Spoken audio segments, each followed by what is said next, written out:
Fanny, je l'ai interviewé l'année dernière sur un roman, sur une biographie de Charles VI. Charles VI, celui qui est tombé fou, mais que Michel avait fort gentiment et argument à l'appui appelé Charles VI le bien-aimé, ou la passion du roi. Mais j'avais senti l'année dernière, au travers de sa bibliographie et au travers de quelques échanges que nous avions eus et qui étaient d'ailleurs fort intéressants, j'avais senti que les Indiens, il avait une petite fixette sur les Indiens qui fait plus qu'une fixette puisqu'il s'agit d'une passion, j'allais dire d'une obsession. Une obsession passionnelle ou une passion obsessionnelle. Et il m'avait parlé l'an dernier d'une certaine indienne, Chiricahua, de la Sierra Madre, en disant, ah, tu sais, j'ai retrouvé des trucs. Ben voilà. Ce qu'il m'avait dit l'année dernière, c'est absolument à réaliser. Alors ce livre, pas une biographie pour moi, mais il me dira, hein, c'est pas un essai, c'est pas un roman, c'est un olmi, un objet littéraire non identifié. C'est une espèce de récit d'une quête. Et d'une quête qui, non seulement est l'exposé d'un certain nombre de faits, la vie de cette dernière Apache, mais qui est racontée au jeu par l'auteur lui-même, ce qui veut dire qu'il est impliqué dans le récit et même dans l'histoire de cette personne. Et les sentiments n'y sont pas étrangers, pour preuve, quelques lignes que je vais lire et qui, je crois, vous donneront l'esprit, me semble-t-il, dans lequel j'ai venu à travailler. Me semble-t-il. Il suffit que je la retrouve. Il y a une dame qui m'a disputé tout à l'heure parce qu'elle m'avait vu que j'avais corné une page. Voilà. C'est dangereux à l'ensemble. Elle a failli prendre une claque. Sur son avant-dernier portrait connu, allez, globalement c'est celui à partir duquel était ce dessin. Sur son avant-dernier portrait connu, portrait de Buis, dernier Apache libre, le regard de Louis Carmela, puisque c'est le nom qu'elle adoptera, on en reparlera, le regard de Louis Carmela semble se perdre au-delà du photographe, empli de mélancolie. Ce visage s'imprégna en moi. Sa vie, hors norme, me captiva. Je cherchais à la découvrir dans une quête semblable à celle de Neil Godwin, quelqu'un qui a aussi fait des recherches, poussé par une de ces nécessités dont la portée et l'origine nous échappent. Elle aurait aujourd'hui 90 ans. Je me pris à imaginer que si le sort l'avait épargnée, j'aurais pu la connaître. J'aurais pu la rencontrer sur cette terre d'Ombrie, son dernier refuge, regarder avec elle la brume étendre son voile sur les sommets alentours et dialoguer, pourquoi pas, avec elle en italien. D'une certaine façon, je le fais. Mes pas se mirent en partie dans les siens. Ils me conduisirent là où elle vécut ces derniers instants. Les pages suivantes sont une tentative pour l'approcher, même si je sais qu'une fois encore, comme autrefois dans ces montagnes lointaines, elle s'échappera. C'est magnifique. Écoute, je te remercie d'avoir choisi ce passage. On avait parlé un peu tout à l'heure, mais oui, ça résume l'esprit dans lequel j'étais en écrivant ce livre. C'est une quête. Donc c'est une quête. Alors maintenant qu'on est un peu dans l'émotion, vraiment, pour ce qui me concerne, parce que j'ai senti vraiment qu'il mettait sa chair sur la table, notre ami Jérémy. On raconte un peu. D'abord, cette communauté, comment dire, de destin. Ce qui fait que c'est encore plus beau, c'est que vous avez atterri, si je puis dire, où vous auriez pu vous rencontrer sur cette terre d'Italie où, petit, tu allais voir ton grand-père, et où, en plus, avant de se rendre compte que, il fut passionné par les Indiens. Donc, il y a une série d'éléments convergents, géographiques, d'intérêts culturels personnels, qui font que le destin nécessairement porterait ses pas, c'est comme ça que je le prends, moi, c'est comme ça que tu peux le dire, c'est pas vers Buis, œil de chouette, qu'on rebaptisa Carmela, c'était ton destin que de la rencontrer. Enfin, pardon, que de l'approcher. Cette rencontre, raconte-moi cette rencontre et cette proximité. Souvent, on me demande, parce que c'est un peu monomaniaque quand même mon intérêt pour les Indiens d'Amérique, et j'y reviens toujours, y compris quand je vais écrire sur d'autres sujets, je reviens vers eux. Et on m'a encore posé la question 3 fois aujourd'hui, on me demande mais d'où ça vient, pourquoi? Et je suis bien embêté pour répondre parce que je sais que c'est là et que c'est là depuis que je sais penser, enfin depuis que je me souviens avoir pensé. Alors il y a des explications rationnelles, le papa avec qui je regardais les westerns, etc. Et puis récemment, parce que c'est quand même tout récent cette histoire de la découverte de cette femme, ça vient d'il y a 2 ans, je me suis aperçu qu'elle était morte pas trop loin de l'endroit où moi j'allais quand j'étais petit, parce que j'avais une racine de famille là-bas. Et je me suis dit que une explication qui nous plairait peut-être à elle et à son peuple, c'est qu'en passant par là, son esprit avait en quelque sorte capté le mien et m'avait entraîné vers son peuple. C'est bien qu'à la fin du livre, je dis, je ne sais pas si toutes mes recherches sur les Apaches étaient pour me mener vers elle, ou si c'est elle qui au départ m'a mené sur les chemins de son peuple. C'est une belle histoire. Alors, on va rentrer un petit peu dans l'histoire. D'abord, Giovanni a choisi le titre « Je m'appelais Buis ». Donc, moi je dis le jeu là, le jeu il est délibéré, c'est parce qu'il l'a fait vivre, mais il y a aussi une espèce d'identification. Je revendique quelque chose, parce qu'on aurait pu appeler la dernière Apache libre, mais je m'appelle Buis, il y a quelque chose d'intimement personnel, une affirmation de soi ou une affirmation d'elle. Tu l'as fait revivre en quelque sorte. Elle vit là. J'espère.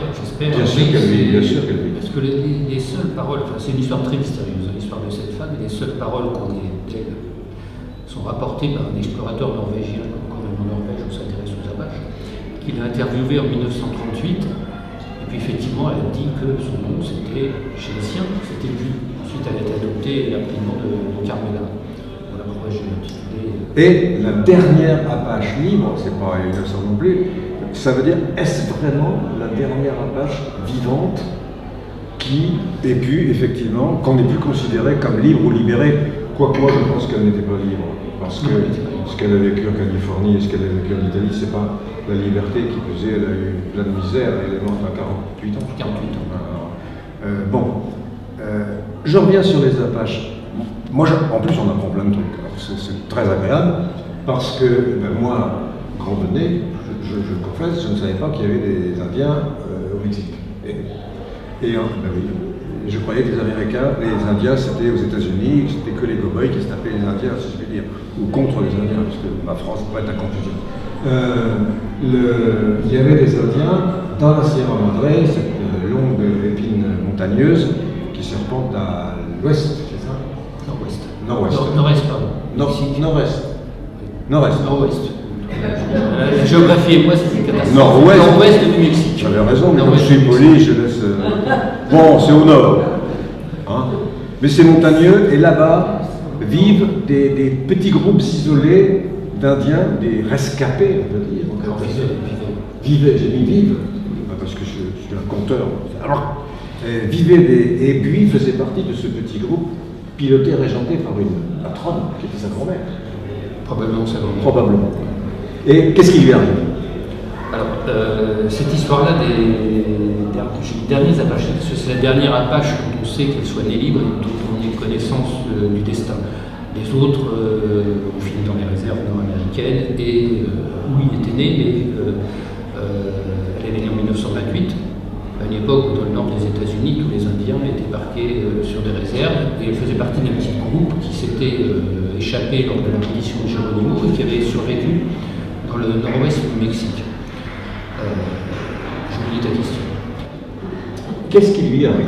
Donc, elle est née en 1928 au milieu d'un groupe peu nombreux, entre une trentaine et une centaine, et persécutée par les Mexicains qui ont décidé de les exterminer.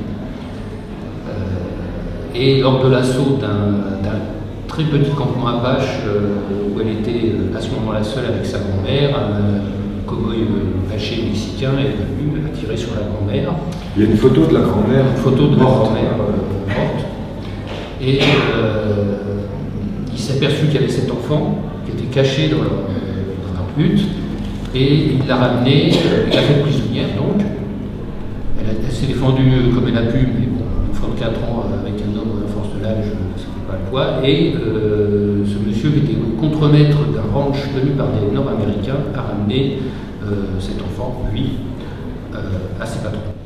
Ce qui est extraordinaire quand même, je trouve, moi, c'est qu'on lui fait bon accueil dans ce ranch. La famille qui l'héberge, qui la recueille, qui l'adopte même. Hein. Oui. Lui fait plutôt un bon accueil. Donc, elle a eu de la chance de tomber sur ces Américains de Californie, qui vont d'ailleurs l'emmener en Californie. Est-ce qu'elle a eu de la chance? Ça se discute, c'est toujours. Je pose la question à la fin du livre. Est-ce qu'il vaut mieux un destin loin des siens, loin de son pays, et adopter, en sachant que forcément ça prolonge la vie, ou comme certains mourir libre dans les montagnes? C'est une des questions. C'était une coutume un peu locale d'adopter les enfants. J'en parle un petit peu au début parce qu'il y a eu plusieurs enfants apaches comme ça qui ont été adoptés par des familles ou nord-américaines ou mexicaines, soit qu'elles n'avaient pas d'enfants, ce qui était le cas de cette famille, soit parce qu'elles voulaient un enfant de plus, et puis c'était des gamins qui étaient capturés dont on ne connaissait pas l'identité, dont certains, même après, n'ont aucune existence officielle. Elle en a eu une puisqu'elle a été adoptée, elle a pris ses parents adoptifs, mais je pense qu'un certain nombre de captifs étaient faits prisonniers dans des familles sans que ça se sache légalement. Et donc elle est adoptée par une famille américaine qui vit au Mexique et qui ensuite retourne en Californie, c'est du côté de Los Angeles. Oui, à côté de Hollywood, puisqu'il y a la maman adoptive travaille à Hollywood. Donc elle tombe dans un foyer plutôt confortable en quelque sorte, qui a les moyens. Et il y a une petite fille, une sœur qui est née un an après qu'elle est adoptée. Elle a adopté. Donc c'est vrai que ça arrive assez souvent ça, que des parents réussissent à avoir des enfants une fois qu'ils ont adopté une autre enfant en préalable. Si ça provoquait une espèce de déclic. Et dans cette famille de Californie, elle va suivre une scolarité difficile, on sent malheureuse, parce qu'elle est un petit peu, comment dirais-je, la bête étrange, l'animal qu'on regarde à l'école, celle qu'on n'approche pas. Elle est dans une certaine solitude. Oui, et puis elle est entre deux mondes, elle est coincée entre un passé dont on l'empêche de se souvenir, et puis un milieu qui n'est pas le sien. Enfin, imaginez, on ne peut pas s'imaginer, mais enfin naître au milieu des montagnes et puis se retrouver plongé dans une grande ville moderne, forcément ça laisse des cicatrices. Mais malgré tout, elle arrive quand même à suivre une scolarité normale jusqu'à devenir infirmière, je crois. Alors il y a de gros doutes là-dessus. Ah, justement, c'est là où commence un peu la partie mystérieuse. Elle a suivi une scolarité au moins jusqu'au bac, ça on en est sûr. Et sa famille adoptive dit qu'elle était infirmière, mais il y a de traces nulle part, ni du diplôme qu'elle a eu, ni de l'endroit où elle aurait pu travailler, etc. Une des hypothèses, c'est que la famille adoptive a un peu enjolivé l'histoire. Et que finalement, alors je n'ai pas forcément écrit, mais il y a certains témoignages qui laissent à penser qu'elle était un peu recluse dans son coin, y compris dans la famille adoptive, et qu'en gros, elle était là pour s'occuper de la maison. Oui. C'est juste un sentiment, il n'y a pas de certitude là-dessus. Alors, la démarche de Giovanni est intéressante parce que dans certains livres, nous avons, chez les historiens, des choix qui sont faits, des choix. C'est-à-dire le choix d'un récit qui épouse une thèse plutôt qu'une autre, et qui l'explique. Là, à chaque fois, de manière extrêmement honnête, Giovanni dit « je sais pas ». Et quand il sait, et qu'il y a plusieurs options, il dit « il y a 3 options ». Il y a l'option du professeur machin, il y a l'option du fils truc, et il y a l'option de la 3e personne. Donc à chaque fois, il est vraiment dans une démarche d'une intégrité, d'une honnêteté extraordinaire, c'est même presque surprenante, puisqu'il nous dit « je sais pas, on sait pas », et vous avez le choix entre 3 options, si je puis dire, en tout cas celles-ci ont été énoncées. Bien, ce qui est certain, c'est qu'elle est en Californie, elle grandit en Californie, et comme c'est une personne qui a immensément de chance, il lui arrive un très grave accident. À la fin de sa vie. Ah, quand elle est écroulée. C'est en Californie qu'elle est. C'est en Californie. Oui, avant d'aller. Juste avant d'aller en Italie, effectivement, c'était un poil à bois, je suppose. Et puis, elle a dû vouloir mettre un tison dedans, sa robe a pris feu, visage et une partie du thorax extrêmement brûlée, ce qui fait que déjà elle avait très peu tendance à aller vers les gens, c'était quelqu'un d'assez timide, mais le fait d'être marqué physiquement, effectivement, ça l'a rendu d'autant plus difficile à le contact des gens. Les rares personnes qui l'ont vu en Italie, elle était un peu comme en arrière-plan, c'est-à-dire que la famille officielle discutait avec les gens et elle est restée dans l'ombre. Soit parce qu'elle y était reléguée, soit parce qu'elle avait honte de se montrer telle qu'elle était. Qu'est-ce qu'elle va fiche en Italie? Qu'est-ce qui l'amène en Italie, dans un petit village d'Ombrie? Du mal avec la Ombrie, moi, l'Ombrie. Oui. L'Ombrie. En italien, Umbria. Umbria. Qu'est-ce qu'elle va faire en Umbria? Qu'est-ce qui l'amène là-bas? Alors, elle va finir sa vie, tristement. Elle a toujours vécu avec sa mère adoptive. Oui. Et sa petite sœur, qui est née un an après sa capture, s'est mariée avec un peintre américain qui vivait en résidence en Italie, qui est parti vivre en résidence d'artiste en Italie. Et cette dame, la maman adoptive, a décidé de rejoindre sa fille en Italie et elle a emmené avec elle sa fille adoptive en 1972 pour la première fois. Elles s'y sont installées définitivement en 1974 et elle est morte là-bas 2 ans après. Et ce qui est intéressant, c'est que ce livre se lit donc comme un témoignage, comme une quête, comme un récit, comme une tentative de biographie. Je dis tentative parce que c'est pas simple de la faire et toutes les hypothèses sont relevées, notées. Mais monsieur se distingue encore, puisque figurez-vous qu'en plus de tout ça, le vlati pas que de temps en temps, il se dit bah, tiens, je ne sais pas écrit comme ça, mais je le dis à ma sauce. Il dit tiens, je vais faire comme si j'écrivais le roman de la vie de lui. Et vlati pas, de temps en temps, vous avez en italique, voilà, comme ici, et bien vous avez des passages qui sont les passages romancés ou romanesques, ou le roman qu'aurait pu être la vie de lui, écrit par Giovanni. Donc monsieur Giovanni, il est biographe, il fait la quête, il cherche son amour de jeunesse, c'est une façon de parler bien sûr, et puis qui plus est, il s'improvise romancier. Alors là, honnêtement, je ne l'avais jamais vu. Quelle idée! C'est bien ça, hein? Tu veux écrire le roman de la vie, hein? D'ailleurs, je lui ai demandé tout à l'heure s'il aurait pu imaginer ne faire ce livre que sous forme romanesque. L'historien m'a dit non. J'aurais eu du mal. Je l'ai fait un peu pour cette forme-là parce que certaines des personnes qui savaient sur quoi je travaillais m'ont dit mais c'est une bonne base pour un roman. Tu devrais l'écrire sous forme de roman. Et l'écrire sous forme de roman, ça m'obligeait à sacrifier la partie historique, en tout cas à l'aménager d'une façon qui ne m'aurait pas forcément convenu en tant qu'écrivain. Je pense que je ne serais pas parvenu à le faire. Donc ne pouvant pas choisir, j'ai fait un peu les deux. Oui, mais tu as fait un petit peu les deux, mais à la fin de chaque passage romancé, l'historien et sa rigueur reprennent dessus en disant dans ce que je viens de dire, il y a l'hypothèse que, mais il y a aussi l'hypothèse que, mais aussi. Donc on sent que le souci de rigueur, mais aussi d'honnêteté, je crois. Hein. Tu es quelqu'un de fondamentalement honnête, ça se voit dans ce que tu écris. C'est pas un bluffeur, quoi. C'est pas un joueur de cartes, c'est pas un joueur de poker. Donc il raconte les faits avec une rigueur absolument, comment dirais-je, exigeante, et qui ne se départit jamais de ce travail-là. La fin est assez douloureuse, notamment ce périple avec le journaliste, avec le taxi. Alors ça aussi c'est un roman. Là où j'ai effectivement inclus une partie un peu personnelle. Raconte cette histoire, c'est formidable. C'est là-dessus que se clôt le livre. Oui, c'est là-dessus. Et en fait, il va partir à la recherche d'où était lui, avec un type formidable. Raconte. Oui, cette histoire m'a tellement touché que je me suis dit, je n'avais pas d'autre option que d'aller voir là où il avait vécu et où elle était morte. Donc j'ai fait un premier séjour à Florence, et puis je suis parti une journée pour voir sa maison. Et ça tombe. Et je suis tombé, comme certains hasards qui n'en sont sans doute pas, font sur un chauffeur de taxi qui est très sympa et qui m'a emmené sur place. On s'est mis à papoter comme on papote assez facilement en Italie. Alors il était surpris, qu'est-ce que tu viens faire là? Enfin, La première fois, il me voyait, la deuxième, on s'est tutoyé parce que ça va assez vite. Et il était assez intéressé par cette histoire. Il m'a dit, bon, bah, moi, écoute, je vais attendre que tu fasses ce que tu as à faire et après, je te ramène. De toute façon, je suis obligé de rentrer. Et puis, il m'a accompagné du début du périple jusqu'à la fin.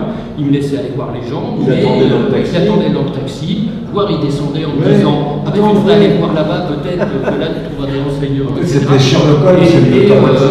Voilà, j'ai fait tout un tas de rencontres grâce à lui, qui vraiment m'ont passionné autant que la recherche. Je suis toujours en contact avec ce monsieur d'ailleurs.